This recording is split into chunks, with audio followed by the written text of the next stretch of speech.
Welcome to my YouTube channel where we demonstrate and discuss everything related to theatrical and entertainment production crafts.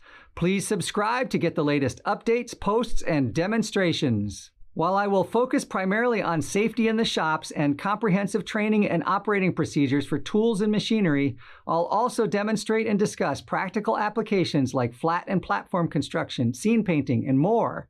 If you'd like to see something specific, please let me know in the comments. Once again, please subscribe and power up the alert bell to get the most up-to-date notifications about new content.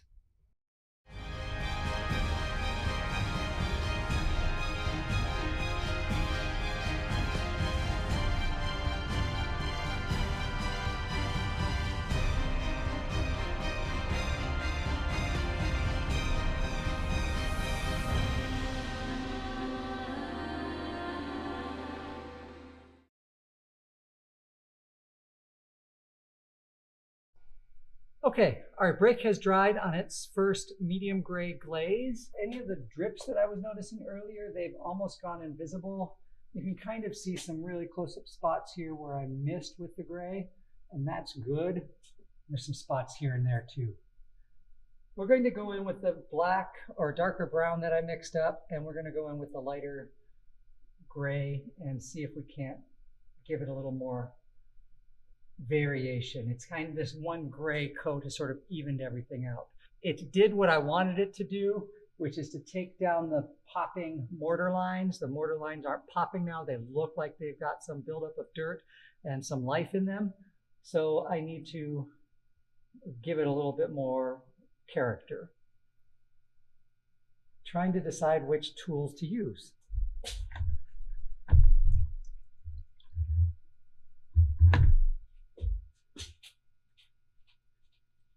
These were soaking in the water.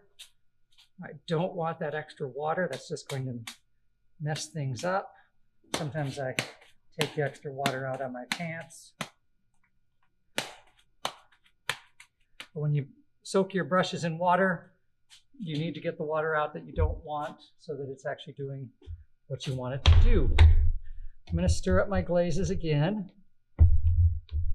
They may have settled since I mixed them up originally. If they've settled, the paint has started to migrate towards the bottom, and there's going to be more water on the top.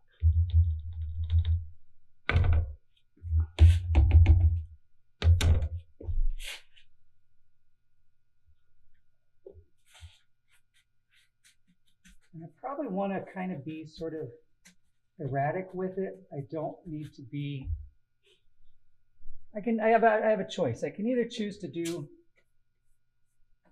each of the different bricks, and this is probably the better choice. I can choose to do some bricks in light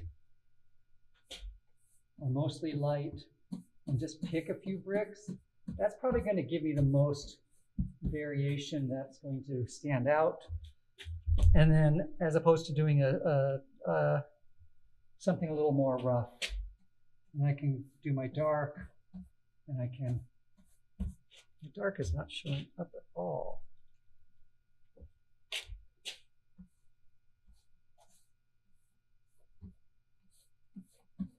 It's going to behave differently on each of the bricks.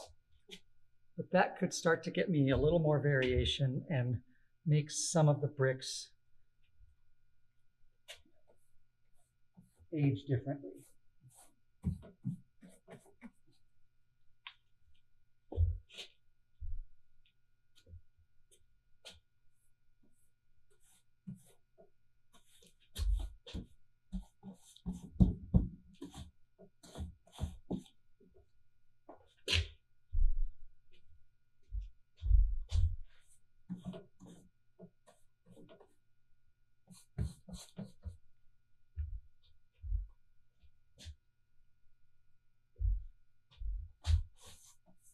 Sometimes I'm going for a dark one and I just want to make those dark ones pop a little bit more.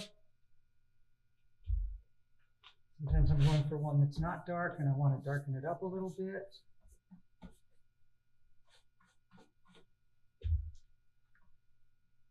And if I get some spillage like this, that's real easy to fix. And I can even come back with my middle gray brush.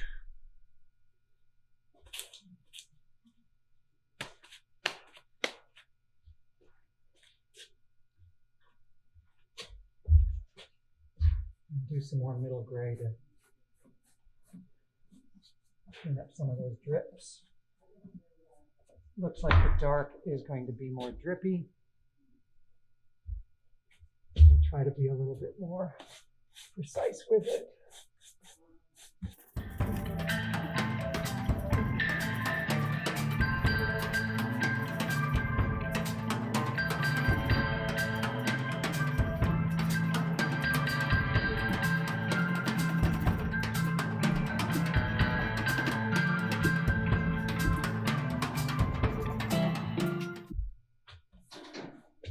I can come over some of my bricks and glaze them a second time if I want to get a little more variation.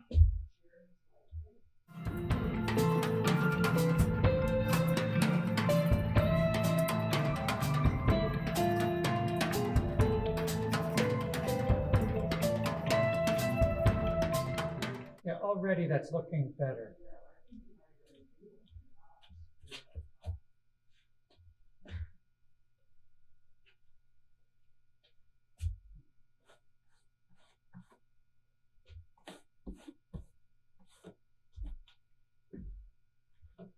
I think I'm going to stop here. I can't see anything else that I need to do.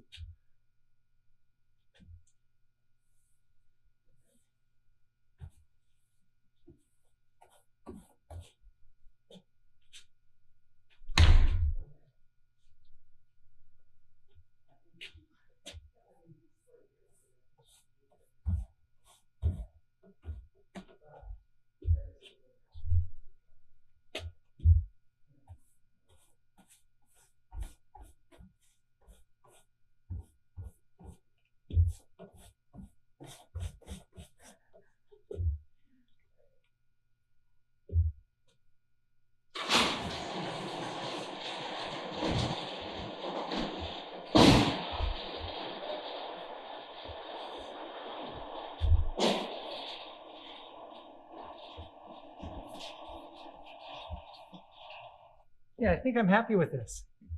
So I'm going to stop here and we'll let this dry, and then we'll next work on that sort of aging, burned out, charred top half. And then this piece is done.